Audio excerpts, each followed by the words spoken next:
Tugas. Di sini, saya membuat video ini untuk melengkapi tugas manajemen sumber daya manusia untuk mereview ataupun menceritakan kembali isi dari artikel yang berjudul Stop Over Engineering People Management. Di awal artikel tersebut dijelaskan tentang tren saat ini, di mana banyak perusahaan telah menggantikan pekerja tetap mereka dengan pekerja kontrak.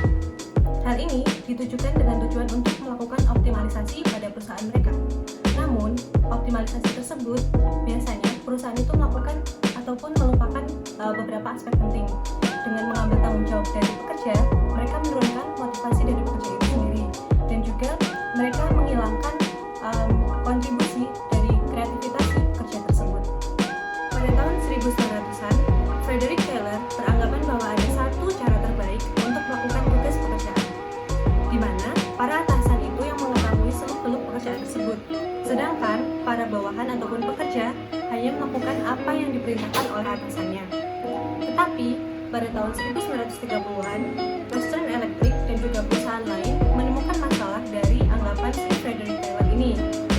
Kemudian mereka melakukan penelitian dengan memberikan kebebasan lebih kepada para karyawannya. Dan pada tahun 1930-an tersebut, perusahaan-perusahaan mulai meninggalkan asumsi bahwa pekerja harus dipekerjakan seperti mesin. Mereka percaya bahwa kinerja bisnis dapat meningkat apabila perusahaan itu memberikan kebebasan kepada para pekerja untuk melakukan pengambilan keputusan dalam perusahaan. Lanjut, pada tahun 1997, Douglas MacGregor menyatakan pandangannya mengenai cara untuk mendapatkan hasil yang maksimal dari pekerja.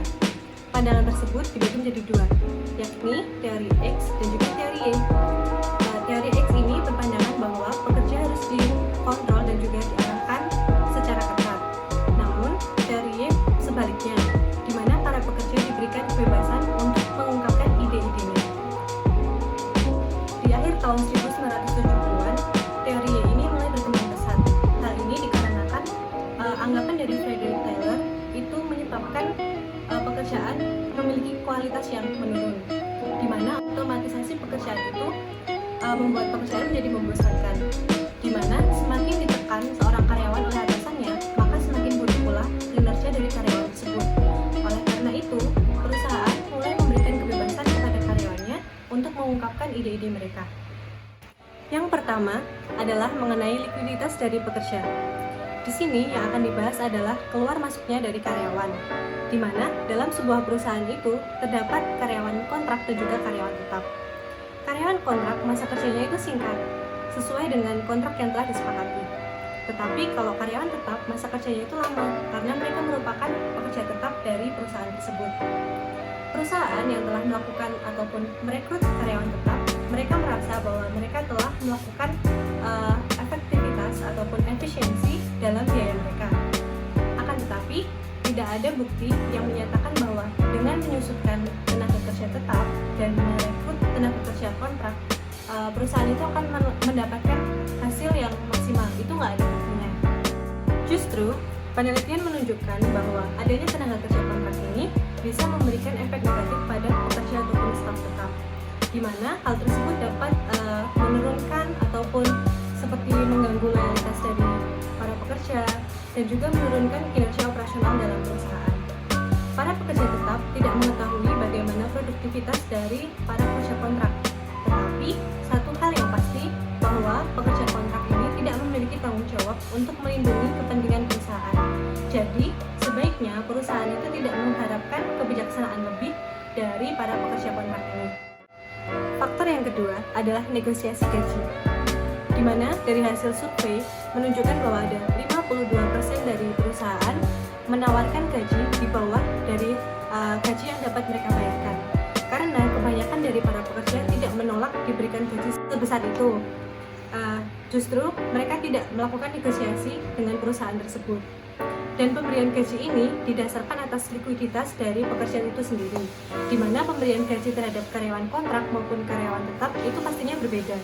Dalam jangka waktu panjang, karyawan tetap akan memperoleh asuransi kerja, tetapi kalau karyawan kontrak, di mana masa kerjanya mereka itu kan singkat, dan mereka tidak akan memperoleh asuransi kerja. Faktor yang ketiga adalah artificial intelligence dan pengoptimalisasian. Dalam teori X, kecerdasan buatan itu sangat berpengaruh, di mana tenaga kerja manusia dapat digantikan oleh tenaga kerja mesin ataupun robot. Dan untuk melakukan optimalisasi pekerjaan, suatu perusahaan dapat memantau pekerja dengan ketat, di mana di setiap departemen itu bisa saja dipasang kamera pengawas, yang mana kamera pengawas tersebut digunakan oleh para atasan untuk melakukan pengawasan terhadap para pekerjanya. Akan tetapi, tidak semua pekerja itu suka apabila dilakukan ataupun diawasi secara berlebihan, karena pengawasan yang berlebihan ini bisa saja tidak berjalan sebagaimana mestinya. Hal itu disebabkan karena karyawan telah menemukan cara untuk menyiasatinya. Dengan adanya faktor-faktor yang telah dijelaskan sebelumnya, dapat kita simpulkan bahwa suatu perusahaan itu dapat melakukan pengoptimalan dengan menekan kinerja karyawan ataupun dengan memberikan kebebasan yang berlebih kepada karyawan sesuai dengan teori Y. Jadi, kita harus menghentikan seperti penekanan kinerja terhadap karyawan yang disamakan dengan pekerjaan mesin, karena hal tersebut itu lebih condong kepada teori X, yang mana dalam teori X, kebebasan karyawan tidak diperhatikan sama sekali. Sebenarnya, teori X dan juga teori Y ini memiliki kelebihan dan juga kelemahannya masing-masing apabila diterapkan dalam sebuah perusahaan. Di mana kalau teori Y lebih banyak membutuhkan waktu dan tenaga, kalau teori X itu dapat memaksimalkan efisiensi dan juga meminimalkan biaya. Jadi sebagai seorang manajer itu sebaiknya harus bisa menyeimbangkan antara teori X dan juga teori Y. Jangan malah memilih pengoptimalan daripada pemberdayaan, tapi pilihlah untuk menemukan cara yang tepat ataupun menemukan perpaduan yang tepat di antara keduanya. Sekian yang dapat saya sampaikan mengenai artikel yang berjudul Stop Over Engineering People Management. Apabila terdapat kesalahan dalam penyampaiannya, mohon dimaafkan. Wassalamualaikum warahmatullahi wabarakatuh.